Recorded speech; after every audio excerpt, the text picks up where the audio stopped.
Sweet. Genesis 6. No, why did I say Genesis 6? Gosh, that's the wrong number. Genesis 12. What a story. Well, haven't even started it yet, but Evan's got the goods. Hello, hello. Dude, did you see? No, you didn't see my story because you don't have the chat. Nope. But yeah, Evan's got the goods. We got the start of Abraham's story today. We'll wait for him. We'll chat for a little bit while we're waiting for him. How's he going today? I gotta hear more about this Snapchat story as well. I sent it to you on iMessage. I'm not gonna be able to see that either. Why? Cause I'm using my phone as the camera. Oh my goodness. Hello. How's it going, guys? Good to see you. I was gonna take the time to backspace all the add me on Snapchat and then my username, but no, because you deleted it and it's inconvenient for me, you have to read all that. Okay. Honestly, that's a fair deal. Honestly. So I did ironworking today. Okay. Cole's probably gonna want to hear more about that. Out at the church camp, they put similar size to our garage. Poured a concrete pad, and it's like the heated floor, and then they put the plumbing in they want to put a bathroom in like ours, and then a little office. And all that was there was this, because there's 6 upright beams. Those were screwed down to the concrete. And then the one end had like across. Me and my dad did almost all of the rest of it today. All the brackets, side pieces, the main joists, I guess, across the beams for the roof, and then all of the pylon thingies long ways across the building for the sheet metal. Just ran it all up today. Sweet. Got the skid steer with the forks, lifted everything up, bolted it together. So okay, it's coming along. I like it.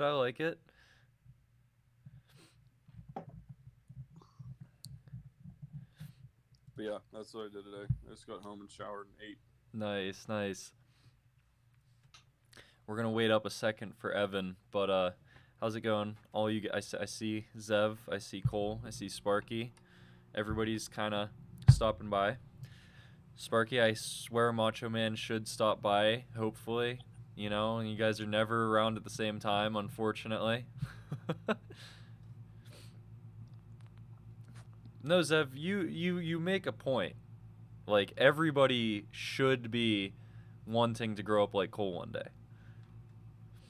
It's doing it again. Wait, I don't know if it's doing this for anybody else. We've been live. If I go to Streamlabs, it's been live for 3 minutes, 44 seconds. If I go back to Twitch, it says that I've been live for 3 hours, 3 minutes, and 48 seconds. How does that make any sense?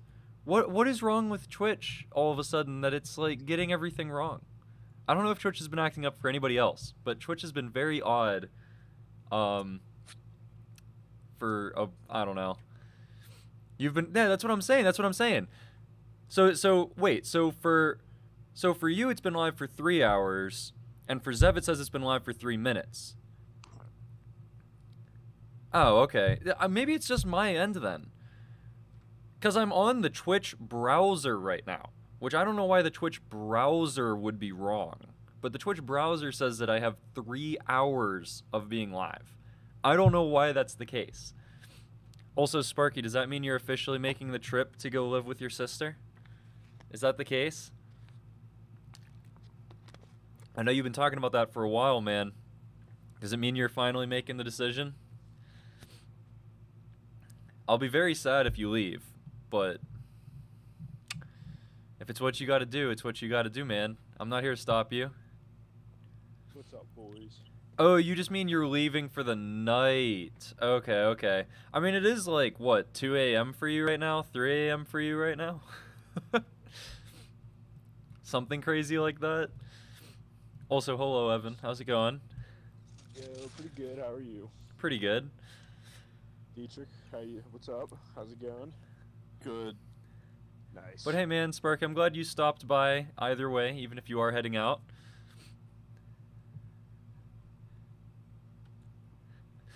Zev is mentioning how, you know, his favorite human being is back. That's you, Evan.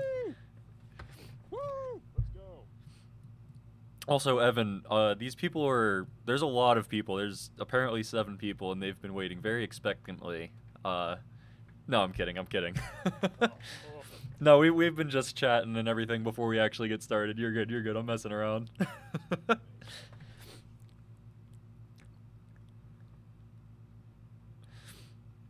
Cole is also very happy that you're here.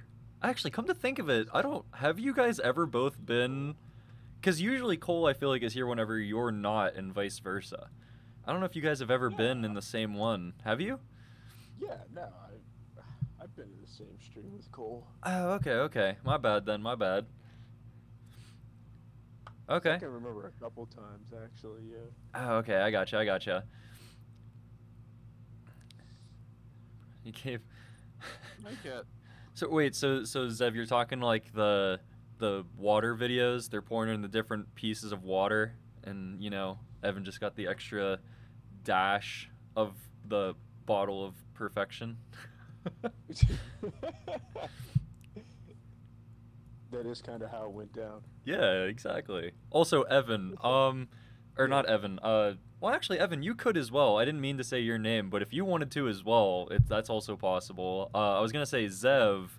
Zev, I'm counting on you to take as many inspirational clips as possible today, is what I'm counting on you to do. So, like, I can't take clips while I'm streaming, but I need a lot of clips. I need a lot of good, juicy clips. So if you're able to, like, take a whole bunch of those for me, and that goes for anybody, not just Zev, you know? Like, anybody here, they can take me some nice clips to send out to some people so we can spread the... Well, I mean, this isn't really the gospel. I mean, it's kind of gospel, but not really, you know. And this is just Bible. And now you get to see how it... Oh, dude, what does that mean? Does that mean you're officially going to... Does that mean you're actually, like, leaving, man? I hope not. Dude, I hope I get to see you a bit more. I mean, I'm glad that, you know, I was able to help you out a little bit, but, I'll miss you if you have to actually leave.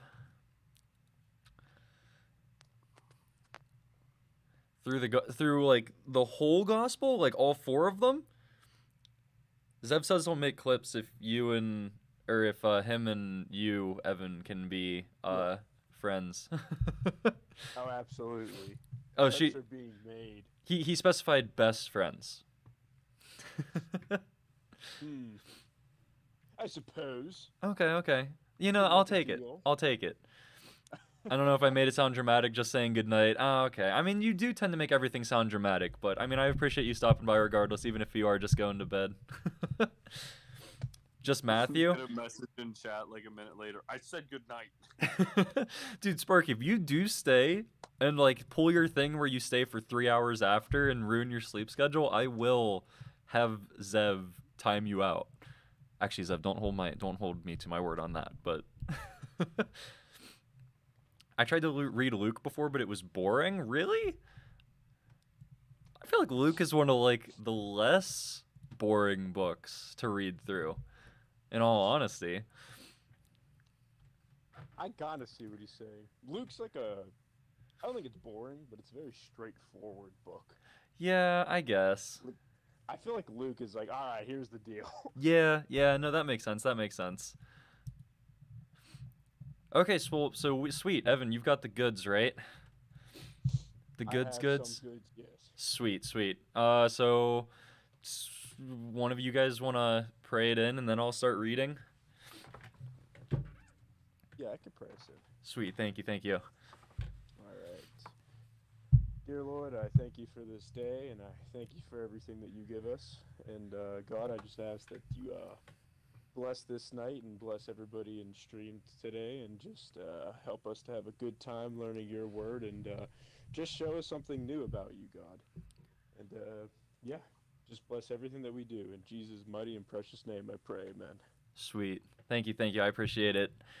All right, so we just got out of the crazy stories of the Genesis 1 through 11, and we're moving into the more grounded stuff moving forward. No floods, no million language distribution, no like holy fire. No semi-demon human half-men. Yeah, no, we're moving into more grounded stuff from here on. Actually, we've got like 38 38 chapters of just straight 3 generations of people, which Just genealogy. of just genealogy. No, we got through the genealogy. We're past that now. We did like however many like bajillion generations in Genesis 1 to 11, and now for the next 38 we've got 3. We just got Abraham, and we got Isaac, and we got Jacob, and then like what, a little bit of like Joseph after that, a little bit, you know. But yeah, so this is like, well, it says call of Abram if you don't know the inside secrets. That's his original name, his birth name, and God's gonna rename the guy, like pull a Chad move and say, yeah, that's not your name anymore. I'm giving you a new one. Yeah. So, I mean, we can explain more as we go into it, but I'll just start reading, I guess. Also, Evan, I turned you up a little bit, but they're saying that you were a bit sweet. quiet, so I don't know if there's anything you can do on your end. Yeah, I can try. Okay. You might be good now, but if they say it again, Okay. but yeah. All right, so Genesis 12. And we might go a little bit further depending on how it goes, but just for the plan today, right now, it's just Genesis 12. So starting in verse 1, now the Lord said to Abram, go from your country and your kindred and your father's house to the land that I will show you. I will make of you a great nation, and I will bless you and make your name great so that you will be a blessing. I will bless those who bless you, and the one who curses you I will curse. And in you all the families of the earth shall be blessed. So Abram went as the Lord had told him, and Lot went with him. Abram was 75 years old when he departed from Haran. Abram took his wife Sarai and his brother's son Lot, and all the possessions that they had gathered, and the persons whom they had acquired in Haran, and they set forth to go to the land of Canaan. When they had come to the land of Canaan, Abram passed through the land to the place of Shechem, to the oak of Moreh. At that time the Canaanites were in the land. Then the Lord appeared to Abram and said, to your offspring I will give this land. So he built there an altar to the Lord who had appeared to him. From there he moved on to the hill country on the east of Bethel, and pitched his tent, with Bethel on the west and Ai on the east. And there he built an altar to the Lord, and invoked the name of the Lord. And Abram journeyed on by stages toward the Negeb. Now there was a famine in the land, so Abram went down to Egypt to reside there as an alien, for the famine was severe in the land. When he was about to enter Egypt, he said to his wife Sarai, I know well that you are a woman beautiful in appearance, and when the Egyptians see you, they will say, this is my wife. Then they will try to kill me. Or, sorry, this translation says, then they will kill me. But they will let you live. Say you are my sister, so that it may go well with me because of you, and that my life may be spared on your account. When Abram entered Egypt, the Egyptians saw that the woman was very beautiful. When the officials of Pharaoh saw her, they praised her to Pharaoh, and the woman was taken into Pharaoh's house. And for her sake he dwelt with Abram, and he had sheep, oxen, male donkeys, male and female slaves, female donkeys, and camels. But the Lord afflicted Pharaoh and his house with great plagues because of Sarai, Abram's wife. So Pharaoh called Abram and said, What is this you have done to me? Why did you not tell me that she was your wife? Why did you say, she is my sister, so that I took her for my wife? Now then, here is your wife, take her and be gone. So Pharaoh gave his men orders concerning him, and they set him on the way with his wife and all that he had. Okay. So we got like two kind of stories here. We got the first half, which is Abram's initial call by God, and then we got the second half, which is their travel to Egypt after this calling. So, yeah, I mean, Evan, you got any initial thoughts? I mean, Dietrich, if you have any too as well. Yeah, no. Abraham, is indeed pulling a Chad move himself by being very faithful. Mm-hmm. That's one thing I've noticed. Yeah. Oh, yeah. One thing that I was looking into today, like when God told him to get out of his country, he got out of his country. Mm-hmm. And God told him to do something, and he obeyed, and therefore he will get a blessing for that. Yeah, absolutely. And like, I'm actually really looking forward to a little bit later on when we get a bit further into, because once we get to Genesis 15 and we get the Abrahamic covenant, I'm really looking forward to that chapter, because that like really goes into just essentially Abram's faith and how that was the sole defining feature of him, essentially. Like the trait to describe him was faithfulness. Yeah. There's another thing. I'm trying to remember what it was though.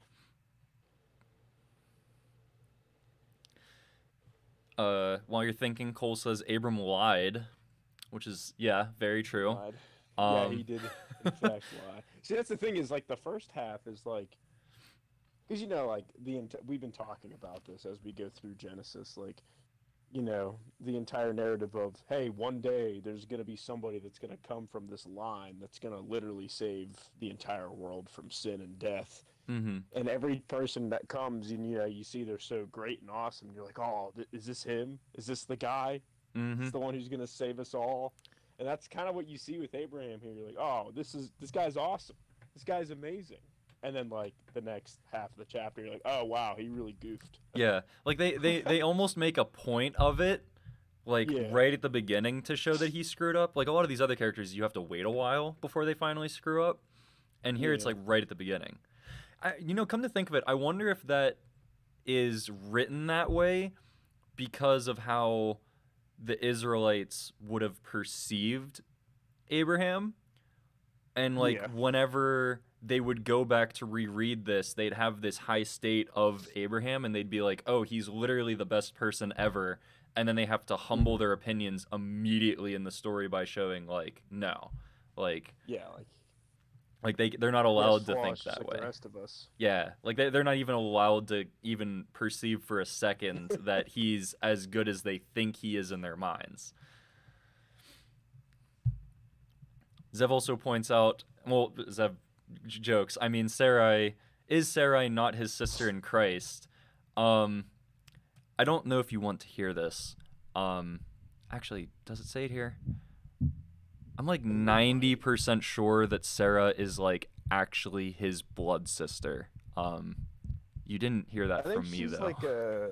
She's like a half sister or something. Yeah. I don't know if she's a direct sister, but she's at least a cousin. She's definitely related. Oh yeah, definitely at minimum a cousin.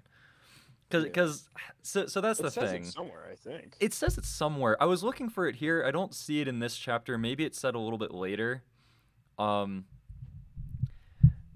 If she was truly his sister, then he didn't lie, but he didn't tell the truth either, which to God is doing like a half lie. Yeah, which to God is kind of the same thing, right? Like Satan didn't lie to Eve, right? He just didn't tell the whole truth. That's how Satan usually works. He usually works in half lies. Mm-hmm. So just because he didn't lie doesn't mean he told the truth. But yeah, so that's like, a lot of Christians kind of joke about how, like, back then they just all did incest, like, all the time. In reality, not really. It was just kind of like through Abraham, Isaac, and Jacob. And then after that, it got a lot more normal in their history. Like, it's just, because of the law. yeah, it's mostly just like these first couple generations that are like that. Because Abraham and Sarah are definitely related. I don't remember how. Jacob or Isaac marries his, I don't, cousin, I think, and I know Jacob marries his cousins, like They're direct all cousins. related in some way, shape, or form. Yeah. So those 3 generations in particular are something else. Zev, this is drawing the line on how you want to do this. That being said, a reading of Matthew, they kept on saying, but John and but Moses. So does that defend your stance on how they'd view Abraham? I mean, essentially, so I guess you have to kind of keep in mind the people who would have been reading this, the people that this was written to was the Israelites, right? And their big like, whenever you read their stuff, it's the, like, God introduces himself as the God of Abraham, the God of Isaac, and the God of Jacob, right? So, like, the Israelites very well know that those 3 figures are, like, to be revered, right? But then by the time that the Israelites become the Jews, it kind of changes a little bit. I mean, not to say they don't look up to Abraham anymore, but they definitely, and you see that through the Gospels, right? Like, exactly what you're saying. But their kind of mindset is like Moses and Elijah are the 2 bigs to the Jews, right? It's a bit different, right? The Israelites, it's Abraham, Isaac, and Jacob. They're like, those are the greats. Not to say they didn't look up to Moses or Elijah, but especially Elijah, they didn't, like, Elijah was way later on. Like, most of the Israelites in their history didn't even know Elijah because he wasn't even born yet. Yeah, true. But to the Jews, it was Moses and Elijah were the 2 big ones. And fun fact, here's the reason for that. I learned this somewhat recently, actually. So the reason it's Moses and Elijah is because the Jews split the Old Testament into 2 categories. Technically 3, but 2 categories. They have the law and they have the prophets. And then they also have the poetic literature, but they don't usually, like, whenever they talk about it, they talk about the law and the prophets, right? All through the Gospels and everything, they say what's said in the law and the prophets, right? That's how they either refer to the Old Testament, right? And they associate Moses with the law portion, rightfully so, and they associate Elijah with the prophets section, rightfully so. So to them, since their entire scripture is considered the law and the prophets, to them, Moses and Elijah are the 2 big figures, right? Like, to them, it's like, oh, Moses and Elijah, like, those are the great guys. They make up our entire thing, right? Like, that's how they viewed it, which is to say, like, yes, the Israelites would have viewed it differently from them. Like, you're talking about the Gospels where they would talk about, is Jesus John or Moses or Elijah, right? So the Israelites would have looked up to mostly Abraham, Isaac, and Jacob, and then later on Moses, because Moses follows the God of Abraham, Isaac, and Jacob, right? Sorry, that was a long tangent to answer your question. To realize, like, I guess it's important to realize, like, the whole, like Israelites and, like, the Jews, like, pertaining, like, specifically from, like, Judah. Mm-hmm. Right? Like, that would actually kind of show you, like, the difference. Yeah. Yeah. I never actually thought about that before. That's super interesting, but it makes a lot of sense. Yeah, because by the time that the Jews, so they were Israelites, right? Like, that was their ethnicity. And technically Jews is their ethnicity too. But it wasn't just as simple as, like, saying, like, they went and they were dispersed throughout the world and they remarried and they came back. So they're not really the same group of people anymore, which is why they turn into the Jews instead. Even though they are really Israelites, still, it's just not a proper term for them anymore, especially since they're not even the entirety of the Israelites, because now the Israelites are spread all across the world through different, like, exiles, right? Yeah. Which is even to this day. like to this day you find different ethnicities of quote unquote Jews, which is just Israelites that moved to a new area and found new life. Yeah. You find them all throughout like Northeast Africa, you find them all throughout Asia, you find them all throughout different places of Europe, like all throughout the Middle East, just because they just got exiled so many times. And then you've also got groups like the Samaritans, which are descendants of the Israelites as well. Like all these different groups. And because of that, they bring in different culture, right? Because another big defining feature is that the Jews became part of the Hellenistic culture of the time. So they assimilated that. They assimilated the Greek language, the Greek thought. They didn't use their original Hebrew language anymore. They didn't have their original cultural values anymore. They became completely Hellenized like the rest of the world at that time.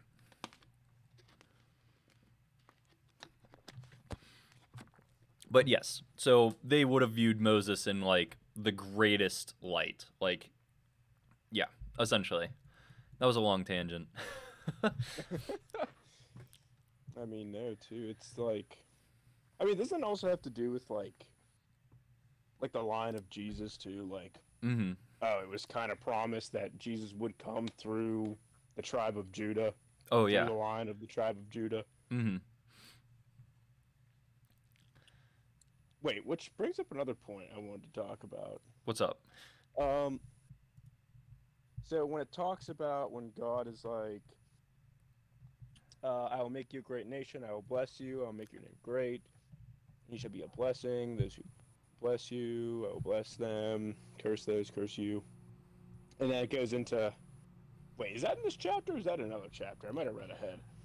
So the first time you see it is in this chapter, but it's the full version of it is in Genesis 15, which is another reason why I'm really looking forward to that chapter.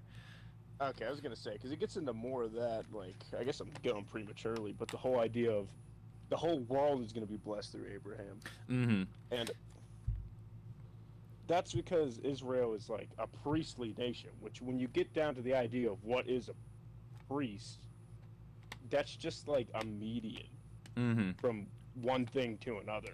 Yeah. So they're a priestly nation to God, and so this really like turns down like a lot of, you know how like, and this isn't a thing against Jewish people because I was gonna say something that anti-Semitics also say, but like, you know how like they're super like superiority like complex like Jewish people. Yeah. Like still to this day, like, well, we're God's people, we're the best, and it's like, dude, you totally missed the point, bro. Yeah. You're just supposed to be the median between God and the rest of the world. Yeah, like from the initial calling, it is clear that, you know, like the whole Jesus message is that, you know, the word is for all people. And it's like a lot of people think like that was the turning point, like where from God goes one people is it to the rest of the world. But that's not the, like from here, from Israel's calling, he says in verse 2, I will make you a great nation, I will bless you and make your name great, so you will be a blessing. I will bless those who bless you, and I will curse those who curse you, and in you all the families of the earth shall be blessed. From the initial calling, it is clear that God is for the whole world. Yeah, exactly. Like it's more of like it's a privilege. Like they're getting the privilege to do this with God. It's not like, well, I'm choosing these people because they're just the greatest. Like, it's literally just a privilege that they got to have. Yeah. And I mean, it's the same thing with people who are like and then there's people who are like super jealous of like Jewish people who are like they think they're the best because they're God's people, and it's like, man, you both completely missed the point, dude. Yeah. It's like they're just exactly what you said. They're just the vessel for every other nation of the world to come to God. Man. So yeah, that was my head.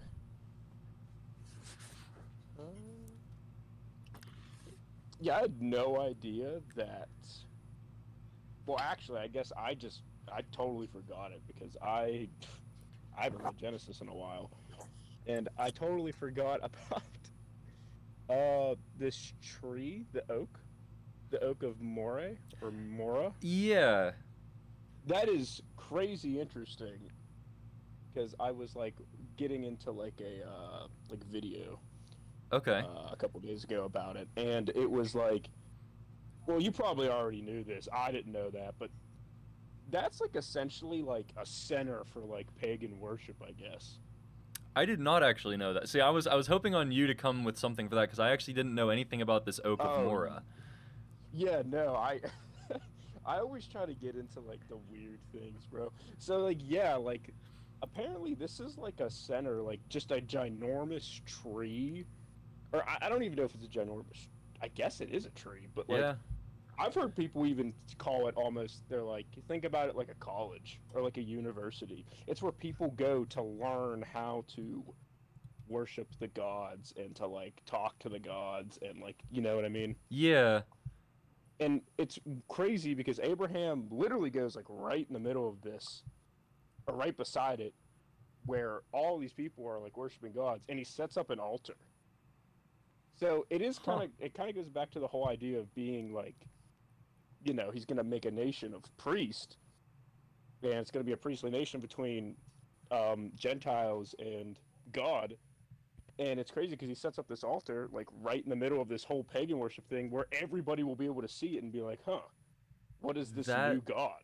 What is this new thing going on?" And people are like, "What?" Like, and so then they start like looking at that. that's pretty cool actually. Yeah, isn't it? Like that blew my mind. I was like, "Phew, I can't wait to talk about this." Yeah. So fun fact actually, I was just in the background. There's a footnote on my Bible, and it's so it says oak in the translation, right?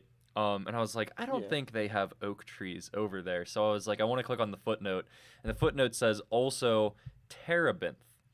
Um, Yeah, no, mine's in that. My Bible has that too. yeah. So I was like, I googled that, and I was like, what's a terebinth? And it says Pist- Pistacia terebinthus, also Oop. called the terebinth, and the terpentin tree, is a deciduous tree species to the genus of Pistacia, native to the Mediterranean region, from the western regions of Morocco and Portugal to Greece, and then a couple other regions in Turkey. At one point, terebinths growing on the eastern shores of the Mediterranean Sea were regarded as a separate species. The terebinth is a deciduous flowering plant belonging to the cashew family. And here's a picture of it. Anyone on stream? Wait, it's like a kind of cool looking tree. Oh wait, let me move it over a let little me bit. let me go on my phone. I kind of want to see this picture. Yeah, it's just like it's a cool tree. Yeah, look at that. And then I guess if it was like a grand version of this, I can see how it would be like a center for like ritual and stuff That, because that's people could that's kind what I of mean. Like yeah. I imagine like a huge, ginormous tree that looks like this that people just gather under, and then they like listen to like you know teachers and like Huh. um what do you call them? I want to say monks, but there's a whole completely different word. I guess they're priests too in a way. Yeah. Pagan priest. I could definitely see that being like that tree right there. Just exactly what you said. Big old tree. People just gather underneath it, make sacrifices. I could definitely see it. Yeah. And then yeah, then Abraham Huh. sets off to the like right next to it with his altar to God, and it's like, whoa, Yeah. what's that guy doing? I want to know what that's about. Huh. So I thought that was super interesting. Druids. Dude, maybe they were druids.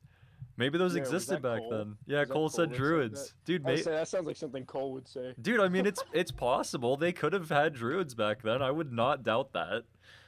I thought I'm not even sure what a druid is, but I thought druids were like very specific to like Celtic culture, like Welsh or like They Irish. might be. I just know that druids are typically associated with plants and healing and stuff. Oh, okay. Um yeah, Actually, actually that does make sense. They might be a Celtic thing. Cole could probably answer that a bit better. well, the thing I guess the thing about with Celtic is like it's not like well, Celtic is just Irish or Celtic is just Welsh. Like no, Celtic is like a that's like a haplogroup. Mm. That's like a people that have like migrated like you can like literally go back to the Celtics, back until like literally when like time began, basically, and they just keep migrating Yeah, from yeah, place yeah. to place. So honestly, these there could have been Celts in the area. Okay, so we got some clarification. They might be calling us a bit dumb. I don't know. Oh God. Zev says that druids and Wiccans aren't very different, and Cole clarifies Okay. druids is druids Celtic pagan preacher, I think historical. Huh. I mean, honestly, Interesting. it probably like as the Celts migrated from area to area throughout thousands of years, it probably just like the way they and like that's the thing though is when you like look back at like you know how we talked about how like some of the pagan gods actually had like power, like real power, Mm-hmm. like because they were like actual spiritual beings, like demons, kind of.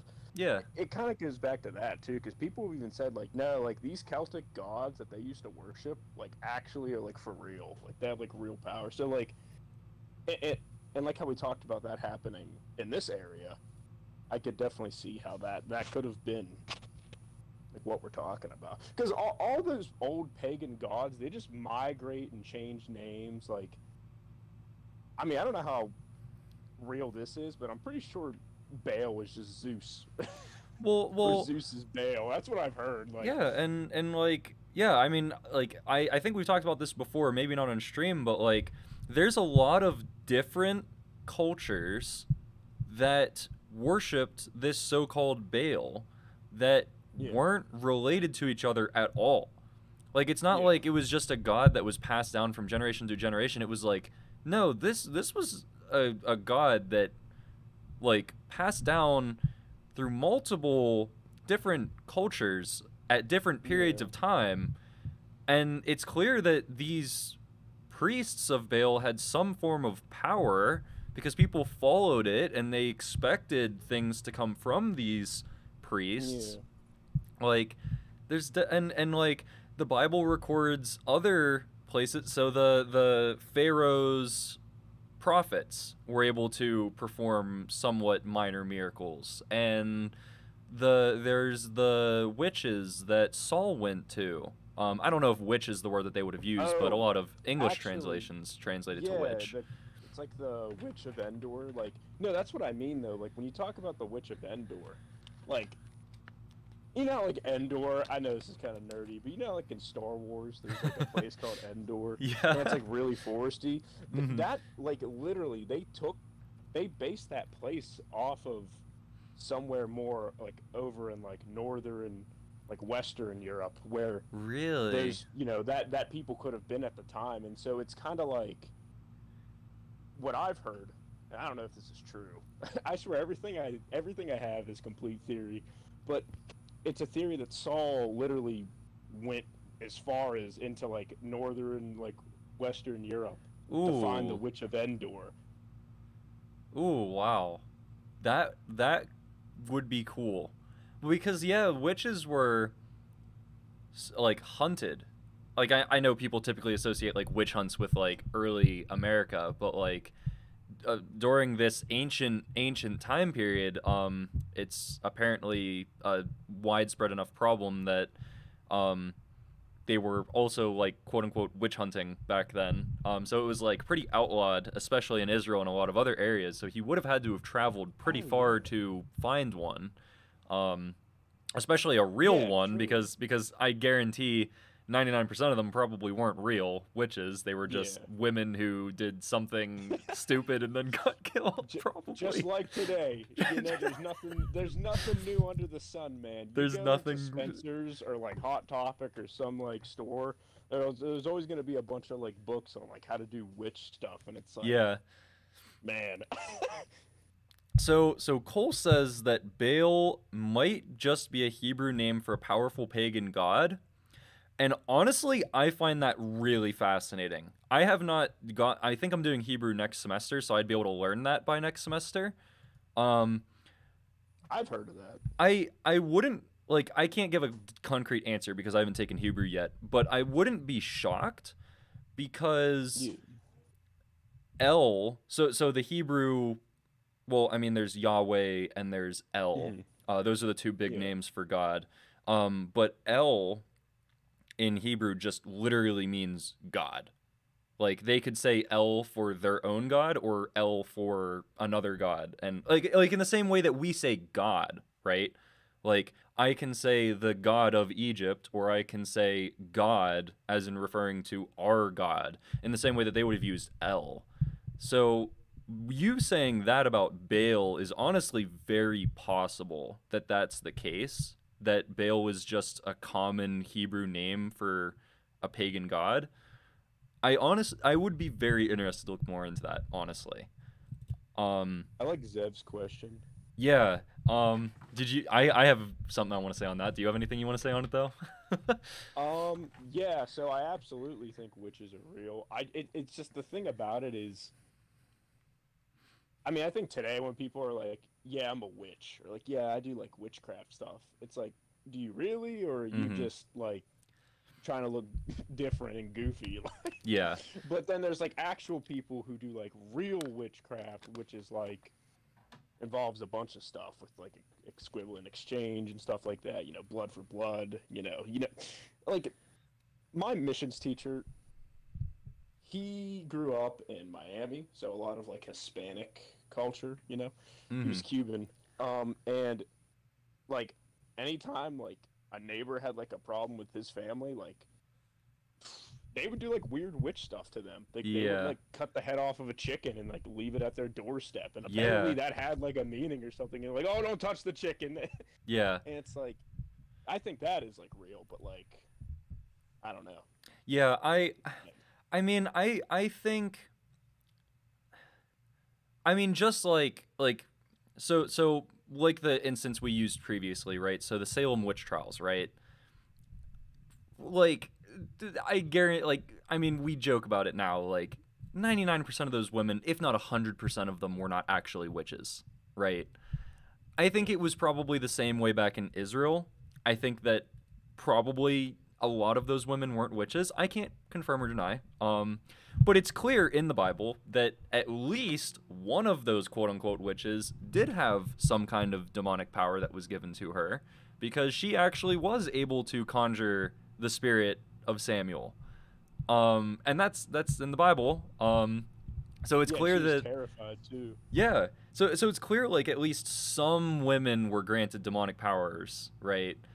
Um and I think it's probably the same way today, right? Like I think probably 99% of these people that claim to be witches probably don't actually have any kind of powers. But I don't doubt that there's probably a couple that genuinely do practice some kind of satanic, well, so that's another thing, right? Um Pretty much any, like, I've actually met a decent few, like at least a handful of people in throughout my life that have claimed to be a witch, right? Um, I have never seen them do crazy things, but it's just I like, for instance, one time I was delivering pizza. I was a pizza delivery driver. Haha, funny, I know. I was a pizza delivery driver, and I pulled up to this one house. It was like a seemingly normal house, a seemingly normal person that answered this door. And like I always try and chat with the people while I'm like paying, like getting the money and paying off and everything. And it was with the credit card, so it took a little bit longer. And we were just chatting, and I saw this sticker.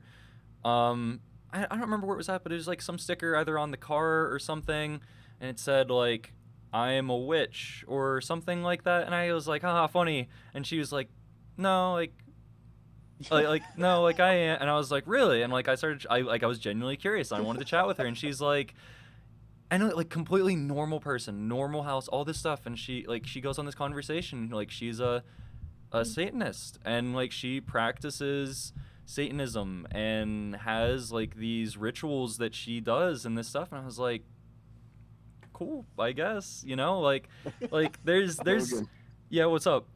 was it in Wotown? No, it was in can I say this city? It was Just make it so I can understand it, but other people can't Google it. it's F City. Okay. Yeah. Yeah, so you guys don't get to find out where we live. um, but yeah, and like like I said, I've met a handful. I've never seen them do like any kind of crazy powers or anything. A lot of them seem to be pretty normal people. So I think even today, probably 99% of these people don't actually have any kind of demonic powers. But I will say something that has been common to every single one of these people that claim to be a witch. Every single one of them claims to be a Satanist. Like, the two are inextricably combined in every person I've met who claims to be a witch. Whether they actually have any kind of demonic powers or not. Probably not. Like, 99% chance, no. But... An aunt of mine is into Wicca and is married to a warlock. Really? I did not know that, actually. Oh, nice. Yeah, and I haven't, they're not super close. Like, I haven't talked to them in a while, but I know that they did Wicca for a while, and she moved in, and it's far away, but I know that that's, what her situation is now.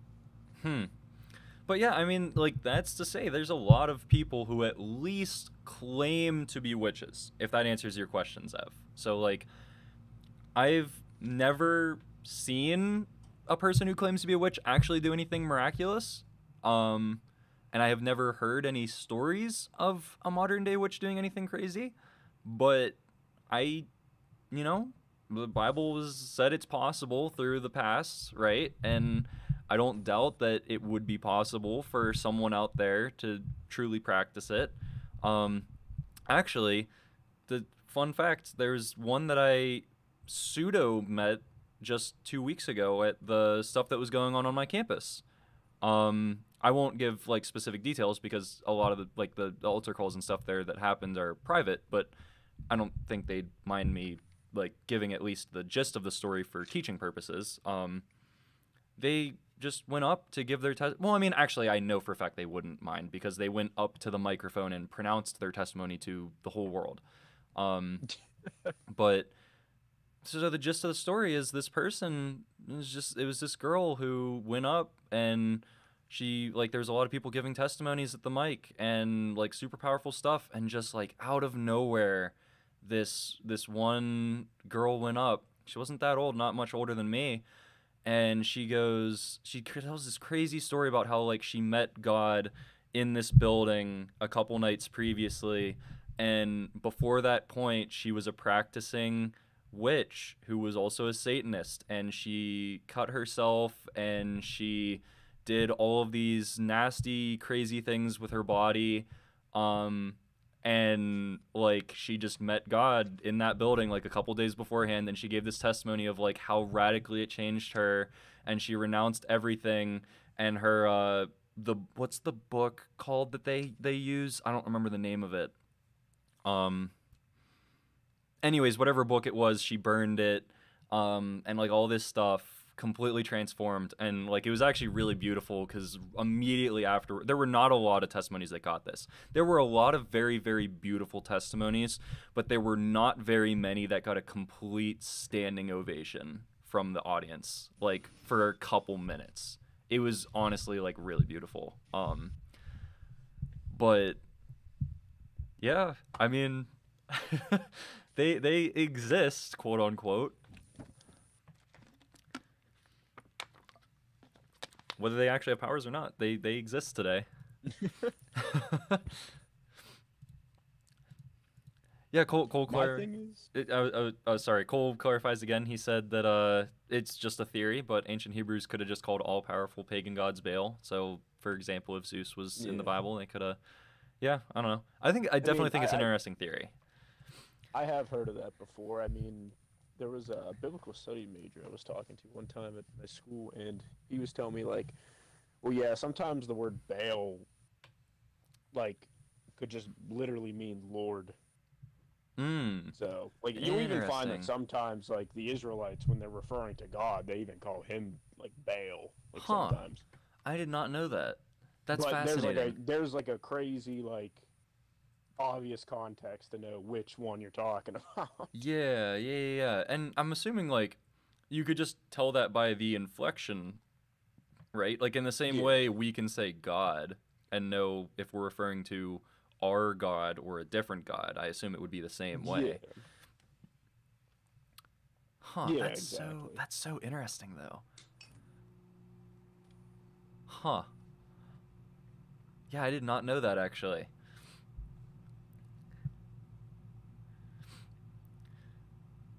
So here's an interesting point. I've talked about this for other passages, but I haven't talked about with this one specifically before. Um, an interesting thing to think about is that all of these places that are listed here, like Haran, Ai, Canaan, Shechem, Bethel, all these places toward the Negeb, um, it's very possible that these are actually updated names of the places. Like, let's say this was written by Moses, right, for the Israelites going into the land of, into the promised land. It's very possible that these would have been the names that these places were called at that time period.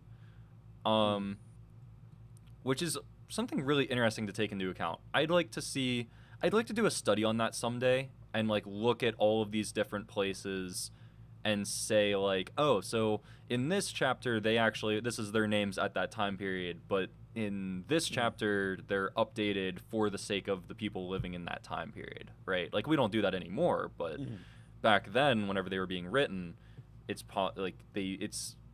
seems that they definitely did that at least in some areas. Be interested in this area too if that was maybe the case. I mean, it definitely seems like at the very minimum this oak at Morah would have existed because they clarify that he passed through that, meaning that it probably existed at that time period.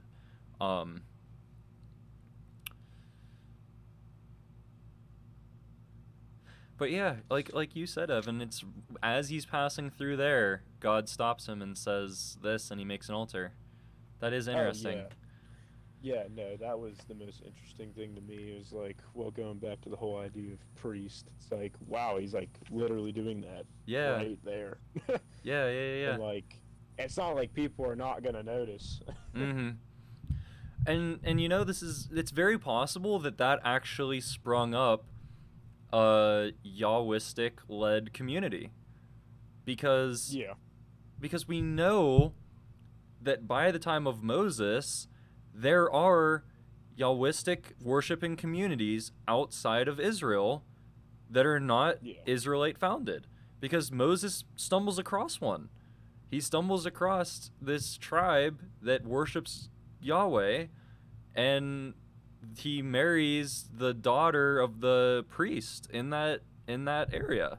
So it's like that would be cool. That would be. I mean, I don't think this is the same area, but that would be really cool if this is the tribe, like right at the beginning of Abraham's call, and then he makes this altar, and then that starts the community that then Moses finds and marries into. That'd be cool. I don't think it's that case, but that would be cool. I mean, that even goes to say for like, I mean, I remember I would always be confused. I'm like, so there's this random guy, and I know this is really premature to where we're at right now, but there's this random guy, Melchizedek, that's the high priest of Yahweh, and it's like, what? How? Yeah. When? Yeah. Where? Like, how did?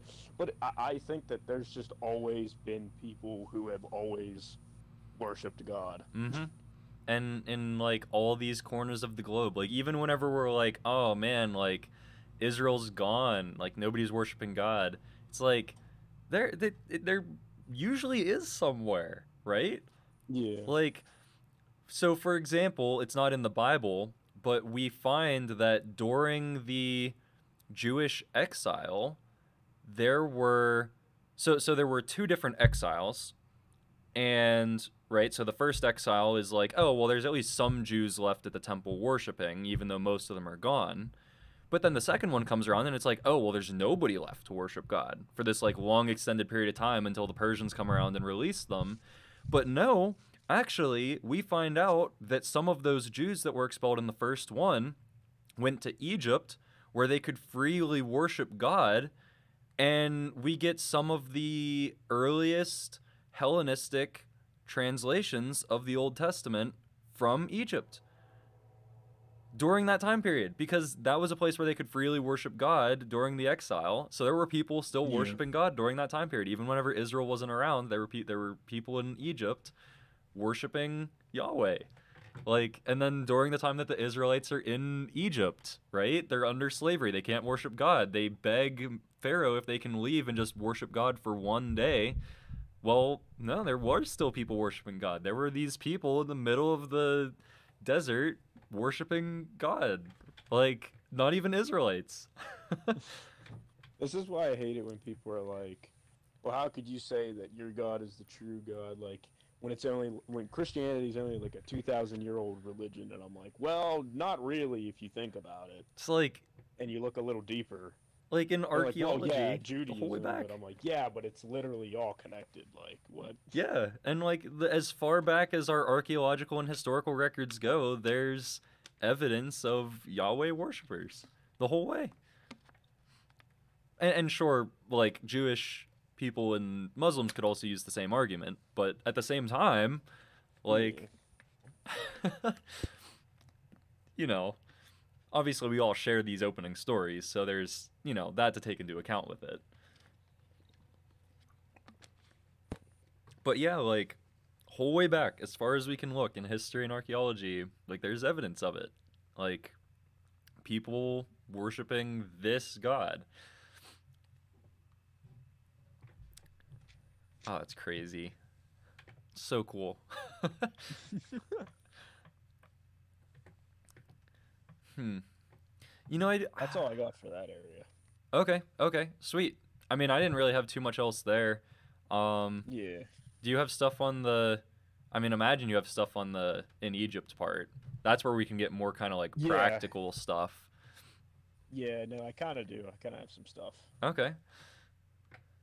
So, I guess, and I heard this. That's the thing is everything I hear, dude. I never know if it's true, but you can just assume. So, like, I guess it's like a big thing within Egypt that there's gonna be like people like there's like a certain name for them too. If you like look at it historically, there's like a police people, like a police group of people in Egypt. I forget what their name. They're called like the Agi or something. If you've ever played Yeah. Assassin's Creed Origins, and I don't know if that's necessarily true. I'm adding that in, but the thing about it is, like, they watched the borders. You know, they were basically like border like patrol. Okay. And so there's this idea of, well, if a really beautiful woman comes to the border with a guy, or just by herself, and the guards would find her to be, like I said, beautiful, they would either talk her up to the pharaoh and be like, yeah, this is like a really beautiful woman, you need her in your harem. Or if they found out that she had a husband, apparently this is like a common practice. They're like, you know what? Let's all just gang up on this guy, kill him, and then we'll have the girl for ourselves. Apparently that was like a big thing. So that's why Abraham was like super like tweaked out about going to Egypt with Sarai. Huh. Interesting. That's cool to know. I didn't know that was actually like a common thing back then. Well, you can just, and like that's the thing. I don't know if this is written down or anything, or like someone has actually done the research. But you can just kind of assume in the way that Abraham's like, yeah, no, like I'm horrified. Like you gotta tell them you're my sister and you're not my wife. Yeah. Because why else would he be absolutely like terrified if this wasn't like a thing that he knew happens a lot? Huh. So that's actually an interesting. I don't want to go too far into this. I want to wait till we get to Hagar to go more into this topic, because that's where it really cements this idea. But I guess that would be important to bring up here is so Abraham, the poor soul that he is, we like to make fun of him, right? We look back today and we're like, Silly Abraham. Doesn't he know that lying to the Pharaoh is a bad idea? Doesn't he know that sleeping with his wife's slave is a bad idea? Doesn't he know that God says to not do all of these things? No, he like we make fun of him, but at the same time, what does he have to go off of? Yeah, true. Like, so, like somebody made this really good point, and this, like, obviously the story of Hagar is where this becomes more prominent, because that was actually the culturally sound thing to do. Was if your wife couldn't have a kid, you sleep with a slave so you can continue your lineage. But that's a different story. You could say the same thing here too. Like, Abram's just doing the sensible thing here, culturally speaking, to keep them alive. But you know, we look back on it now and we're like, silly Abraham. Doesn't he know lying is bad? Doesn't he know about the Ten Commandments? It's like, no, that didn't exist yet. I mean, it even reminds me of a verse in the Bible. I'm not sure where it is, but somewhere in the New Testament, one of Paul's letters, Paul's like, like, if you don't know the law, then how would you even know that you're in sin? Yeah, exactly. Like, when there's no law, there really is no sin. Like, you don't even know. Like, Which is why, whenever Moses came around and the people of God are being put into place, the first thing they do is set the law code so that they can know how to, live well.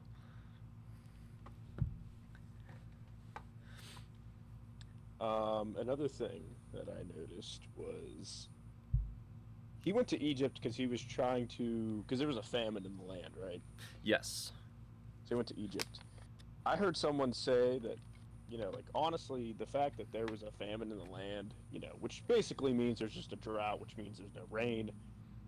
And someone's like, well, who controls the rain? Well, that's God. So God's really the one that's allowing this famine to happen. So really what's happening here is he was saying that, well, this is a test. Yeah. This is just testing Abraham's faith, and Abraham failed the test and ran to Egypt. Yeah, that's a good point.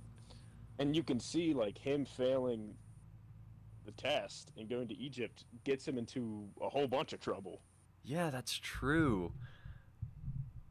And, like, the funniest part about it, right, is that Pharaoh recognizes, well, it's inferred, but it seems that Pharaoh recognizes God's power more than Abraham does in this instance. Right? Oh, yeah. I mean, that even happens later on, too. Yeah. With somebody else. Well, because is it Isaac or is it Abraham that lies about his wife being his sister twice? I think it's Abraham. I think he does it twice. Okay. Because I know they both lie about their wife being their sister, but I also know that one of them does it twice. Which is even funnier.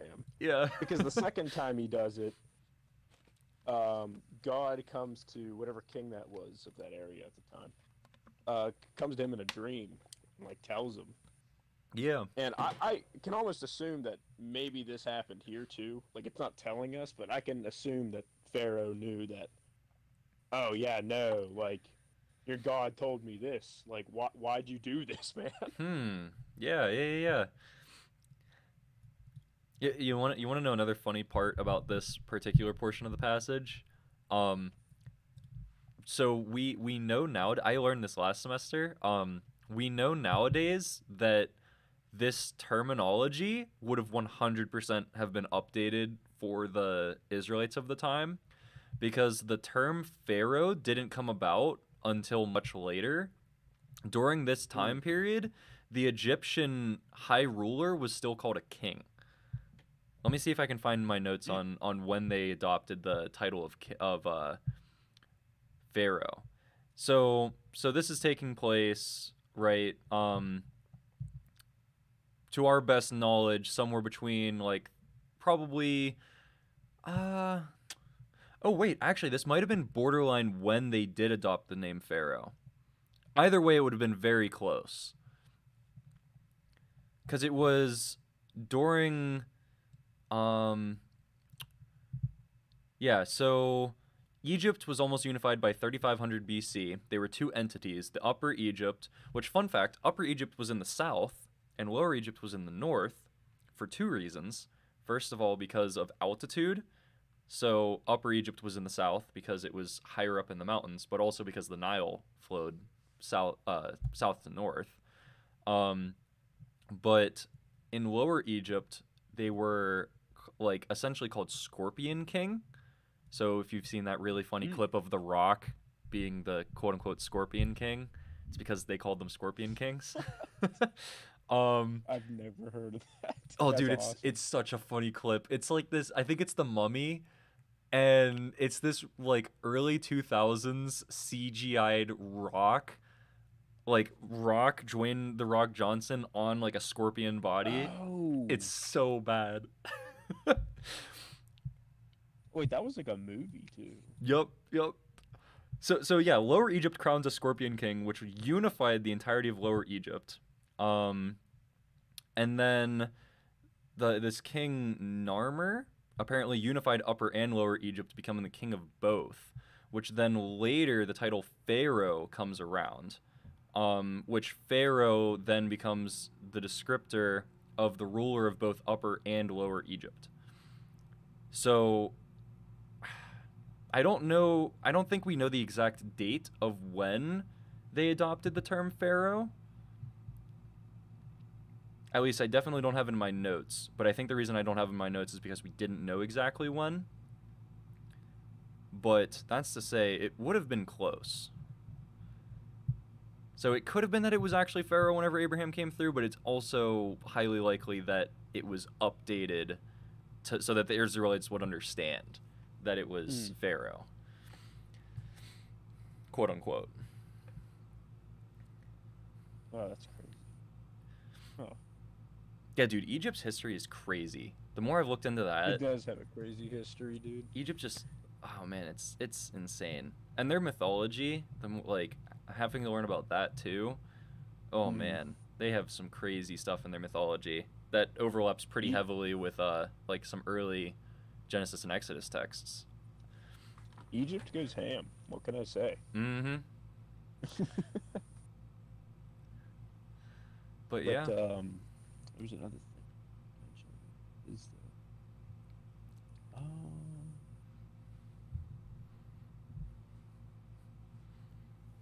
yeah, and it's funny too because, like I mentioned earlier, him like failing like this test of just staying in the land where God wanted him to be, him going there caused a whole bunch of trouble. And then it's funny because right in the end of the chapter, it's like, and then he just went back. yeah. It's funny because like even though like when you fail, like God is still gonna bring you back because a promise is a promise. Yeah. When God says something, like you can take it to the bank.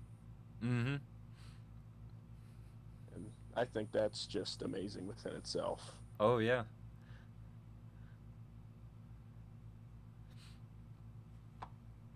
Oh yeah. Also, the fact that Pharaoh was like, "Wow, this guy's awesome. I'm just gonna give him a bunch of animals, a bunch of servants, male and female servants." It's kind of funny because it's like, well, that's probably where Hagar came from. Probably. Well, either Like- that or they could have come from his homeland as well, because it mentions in the earlier section, Abram took his wife Sarai and his brother's son Lot and all the possessions that they had gathered and all the persons whom they had acquired in Haran. So it's possible. Oh, okay. Oh, actually, now that you say that though, I think you are right. I think she did yeah. come from Ed, because I think. Well, yeah, she's an Egyptian. She's an Egyptian slave. Yeah, you're right. But She was an Egyptian slave. So yeah, I would just think and assume that. Oh, so like when you hear about Hagar later in the story, it's like, oh, well, that probably came from when. Because it's funny because like, if you're not in God's will and you're doing something against God and you're gonna have all these things happen to you, that's just another bad thing that happened to him that just that just set him back. You know what I mean? Yeah. Because then he ended up sleeping with her. Mm-hmm. Huh. Yeah, no, And that yeah. caused family problems. So Mm-hmm. it's just good to know that when you're doing something you're probably not supposed to be doing, that bad will most likely, not all the time, will most likely come from it. Mm-hmm. Oh yeah. Life is random, but Yeah, and it's one of You those. Yeah. it's just one of those things, right? Where it, like the more I look into this, the more I keep coming back to this idea that we keep coming back to, which is the idea that, in a lot of these cases, God isn't really actually punishing the people. It's that the people are punishing themselves. Like Yeah. God I mean, says, that's don't. just a natural law of Yeah. things. Like, Yeah. and Proverbs talks about that. I mean, it's not always, because Ecclesiastes will then talk about how, nah, life's kind of random, but like for the most part, most of the time, usually, Mm-hmm. if you do bad things will happen. Yeah. Like, so we talked about, like Eden, right? It's not that God did those things to Adam and Eve and everybody else. It's that, like, no, that's a result because you didn't follow what I said, right? Yeah. And in the same case, it's like, no, you did the wrong thing. It's not that I'm punishing you. It's just that now your family life is going to suck because you didn't do the right thing. And this was the most fascinating thing I've learned recently. So this has always been a conflict in my own mind, but also, well, mostly in my own mind, but also like it's the justification for the prosperity gospel is essentially like the early Exodus and Leviticus texts that are like, I will prosper you in the land if you do what I tell you, right? And that's always been a conflict for me, right? It's because, like, if God's telling them that they'll prosper if they do the things that are right, if he'll prosper them, like, that doesn't make any sense based on the rest of the Bible.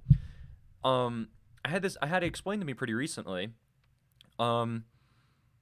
It was more along the lines that God was saying, here's the ways that you can live good lives, right? And take care of yourselves. And if you do these things, you will just live a long life and prosper. It's not that he's physically giving them power to live longer and prosper. It's just like, no, do these things and you will be able to live long and prosperous in the land. Right? Yeah. Like, like the funny ones, like, don't go to the bathroom in the camp. Like, that's to prevent sickness. And, like, don't eat these types of foods so you don't get food poisoning and die. Like, don't, like, deal with sickness in these ways so you don't die. And people will always be like, what's with all the goofy rules? And it's like, well, if you really think about it, and you really, like, actually see, like, what the, like, maybe I don't want to get into that one. I was going to mention one of the laws, but I mean, that might even get on some people, so never mind. But it's like you get the 10 Commandments, right? And then, like, all of these other thousands of laws that everybody's like, well, we don't follow those anymore. Yeah, no, the reason we don't follow those anymore is because we have health and we have science and we know better that you don't do these certain things so you don't get sick and die.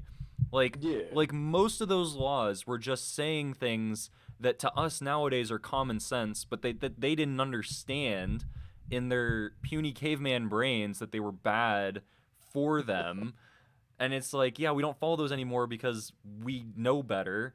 They were told not to do them. Like, that's why we still follow the 10 Commandments today, because those are set apart.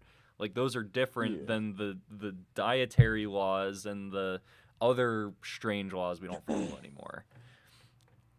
I mean, honestly, the Bible is just scientifically ahead of its time if you think about it. Yeah, and there's no way the people writing this stuff knew that, Yeah, they were just like, God said it, and we need to do it. Yeah, but now we look on it, and it's like those we are just can the look healthy back things at to it do. and be like, yeah, no, these are actually probably good for you at this point in time, at least. I mean, you think about it like this. You know how many, dude? I mean, not until pretty recently, not until like the last 100 or 200 years, were people still delivering babies and not washing their hands under running water. That's like a thing that comes strictly from the Bible. Yeah. And it's funny because even not until recently, people were still doing that, and they're wondering, oh man, I wonder what's with all the infant mortality. Yeah, exactly. But now, just as we've progressed more and more, we just know, no, you should definitely wash your hands. Not just dip your hands into the same water you've been dipping them into all day after delivering 100 babies. but like actually wash your hands. Mm-hmm. So Zev says, I think this shows a lack of faith too in Abraham, which yes, 100% Yeah, shows a lack absolutely. of faith in him. Like we can all agree, you can't get in the way of God's will. So God would protect Abraham, and he wouldn't have died because his story wasn't done, right? Zev also has a comment, but what about? But that wouldn't uphold with some laws. So like regarding mixed garment ingredients, hair, etc. So some of them, like I'd argue even those ones were for health reasons. Which actually the mixed garment ingredients was one of the ones that was brought up in the same class that I was learning the rest of this stuff from. It's because they didn't have a lot of animals. Don't waste their hide. You will have moments of famine, and you will regret not having those animals anymore. So that was like the main reason for that one, was because it was like, well, that, and also just like the rationale of don't waste things. Like, don't just kill an animal to use part of it and waste the rest of it. Like, think like the Native American thing, where like whenever they would kill a deer, they'd use every part of it, right? And they'd like use the hide for clothing, they'd use the bones for tools, they'd use the meat for food, they'd use like every part of it as best as they could. It's like the same thing, right? Like God's saying, if you're gonna kill something, don't waste it, don't just take a part of it and then make more comfy clothes. Like, use the whole thing, right? Is essentially like for that. Now we have the ability to control and protect animals they didn't. Yeah, exactly. Like, it was very easy to die back then. Like, not just humans, but animals as well. Like, you could just get like one weird virus to go through your whole flock and they'd all be dead. And there's no way you could control that. Like, now we can like take care of our animals better. We can make sure stuff like that doesn't happen. Like, terrible tragedies to our whole flock. I mean, given like some of them were purity code related, so in the sense that like there's some things that they did so that they would be more pure coming into the tabernacle and stuff like that. So those would be a bit different. But those were that's a whole other story to not get into today. Because purity code is a long conversation.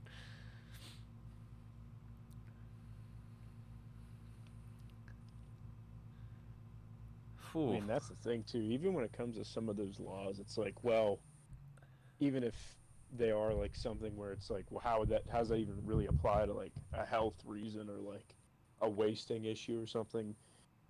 Some of it also could just be like for that time too. Like you said, like we've progressed heavily in like science and medicine to the point where some of these things we know that we can easily like bypass when we find. Yeah. And like even like some of the things as well were culture related specifically, like for the mindsets of the people, right? So one that I always go to is I don't remember exactly where it's located, but it's the verse that everybody goes to say Christians shouldn't get tattoos, right? Well, if you look into the culture of the time, the only people that got tattoos and piercings were priests of pagan gods. Nobody else did that. Like that was strictly a pagan priest thing. So whenever God, and like here's the thing, if I remember properly, I could be wrong about this. If I remember properly, that verse is saying that specifically the Israelite priests shouldn't get tattoos and piercings. It didn't say anything about the rest of the Israelites. I could be wrong about that. But either way, the point is that they were being told not to get the tattoos and the piercings because it made them look pagan. It made them look like pagan idol worshippers, and God didn't want that for his people. He wanted them to be a people Especially set apart. When they're trying to look like a different nation. Like they're supposed to be like set apart. So like when other people looked in, they're like, "Oh, these people are completely different." Mm-hmm. Exactly. And like that's the other thing is that like it wasn't just that these priests of pagan idols were getting the tattoos. It's that they would get tattoos specifically for that god, so that like people could come across that priest and say like, oh, you're a priest of blah blah blah, can you help me, right? Because the tattoos were an identifier of the type of God that they worshipped. Zev says he's always heard the argument that the body is a temple, which I'd agree. I'm not against tattoos personally. This might get me fired from a future job as they're watching this recording. I probably won't get a tattoo, but I'm not against Christians who get tattoos.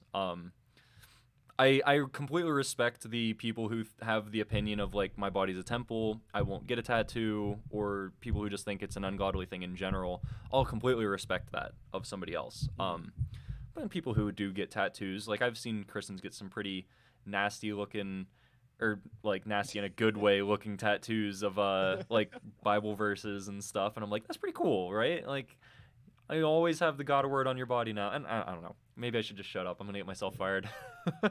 Well, another thing too is, like, I've always been under the impression that that verse was talking about sexual immorality. Yeah, it is. It is. Not everybody thinks 'Cause, of it like, that way, but Yeah, which, I mean, I guess, and like, I guess that is kind of like the point of the Bible, is like you can be able to just read it and have like an idea about it, you know. Because yes. like not everything in the Bible is just, oh, this is exactly what it means. But read something and take like a completely different meaning out of what the context was for that time for those people. Mm-hmm. So like I get it. I mean, hey, here's the thing. I mean, I think it's respectful. I mean, if you think like, nah, like this is the body God gave. Like that's the thing is, I've heard way too many Christians like just be like, I don't even know why either. They're just like, oh, so you won't get a tattoo? Like why? Like what's wrong with you? It's almost like a Christian thing now to get a tattoo. Yeah.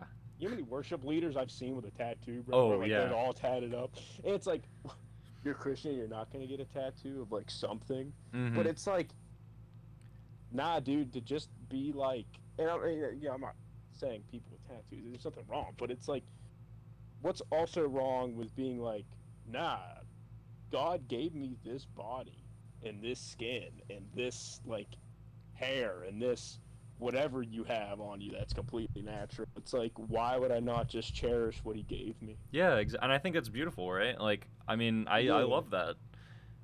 Yeah, exactly. That's So how I've always looked at it. Like, dang, no, that person just really loves what God gave him.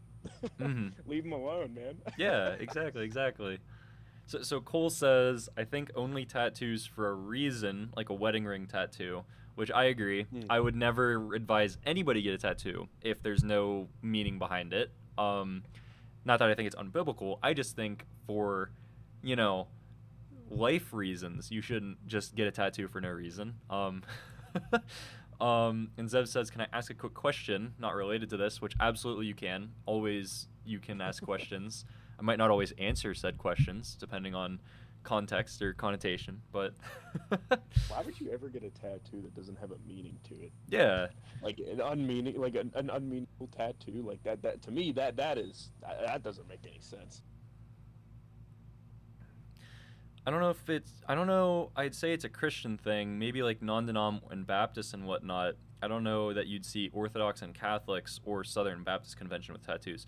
Yes, you will definitely not see Southern Baptist Convention with tattoos because they take everything that the Word of God says literally, so yes, they will not get tattoos. You will not see Catholics with tattoos because their tradition says that you cannot.